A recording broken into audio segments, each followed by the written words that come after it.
ассалому алайкум дӯстон, хушомадед ба шабакаи мо. Дар навори имрӯза оиди тозатарин ва муҳимтарин хабарҳо аз ҷаҳони ММА гап мезанем. Шумо бошад моро бо лайк ва комментариҳои худ дастгирӣ кунед. Лайк мондан вақти зиёди шуморо намегирад, аммо барои пешравии канали мо кӯмаки калон мерасонад. Ташаккур барои дастгирӣ. Дӯстон, ба шумо ширкати Шифофарморо тавсия медиҳем, ки шумо аз ширкати Шифофармо ҳама намуд доруҳои гиёҳиро дастрас карда метавонед. Аллакай чанд сол мешавад, ки мо бо ин ширкат ҳамкорӣ мекунем ва ба боварии комил ба шумо низ тавсия медиҳем.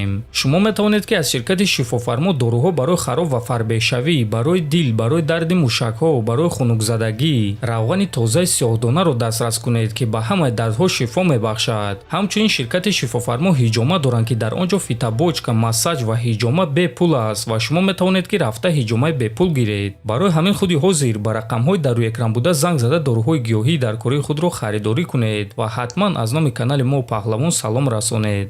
Инак дӯстон, чанд дақиқа пеш Доробшон Наботов пеш аз муҳориба вазни даркории 70 килограммро кард. Биёед тамошо мекунем. 나보토프 금일 실개체 70.65kg으로 통과하였습니다. Лёха весит 70,4 кг, Дорогошов Наботов весит 70,65 кг. Успешно пробыл вешивание.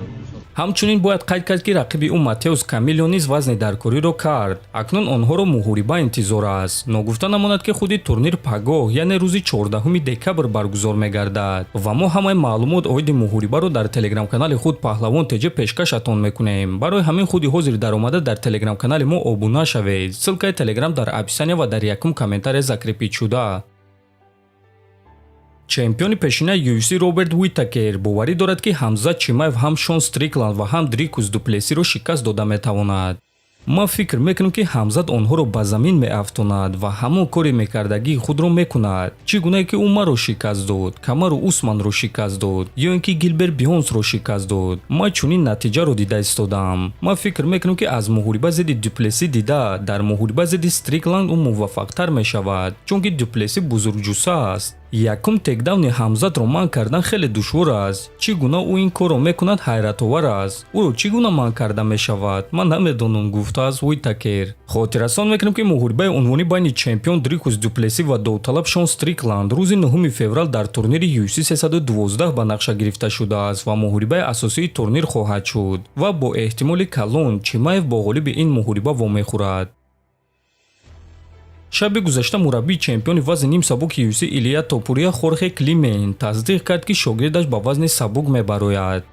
Топурия ҳар дафъа вазни зиёд кам мекунад ва ҳар дафъа ин корро кардан хеле душвор аст. ӯ дигар ин корро кардан намехоҳад. ман дидам, ки чӣ гуна ӯ то 86 килограмм вазн мегирад, дар ҳоле ки ӯ дар вазни 66 килограмм баромад мекунад. мо вазн камкунӣ хеле вазнин дорем ва агар ки Илия ба вазни сабук барояд, пас камарбанди худро озод мекунад, гуфтааст мураббӣ. ва дӯстон, каме дертар худи Топурия дар ин бора чунин суханҳо навишт: ман камарбанди худро озод намекунам. ба вазни сабук баромадан қарори худи ман аст ва ман ҳоло бо UFC дар ин бора суҳбат кардагӣ нестам. барои ҳамин кор ҳоло ҳал шудагӣ нест. ҷашн гирифтанро бас кунед, чунки ман ягон ҷо намерам. ман вазни худро зери даст кардам ва акнун ин корро дар вазни сабук мекунам, навиштааст Топурия. ва дӯстон, чӣ гуна ки аз суханҳои Илия фаҳмида мешавад, ӯ ба вазни сабук баромадан мехоҳад, лекин ҳоло намедонад, ки UFC дар ин бора чӣ мегӯяд. барои ҳамин ӯро вохӯрӣ бо роҳбарони UFC интизор аст. ҳамчунин ногуфта намонад, ки чанд рӯз пеш Топурия гуфт, ки агар ба вазни сабук барояд, пас аввалин рақиби худ Чарлз Оливейраро дидан мехоҳад. ба фикри шумо дӯстон, дар вазни сабук Топурия муваффақ шуда метавонад ё ин ки ӯро зуд манъ мекунанд? метавонед фикрҳои худро нависед. ҳатман дар YouTube канали мо обуна шавед. то боздид, хонободу сарбаланд бошед.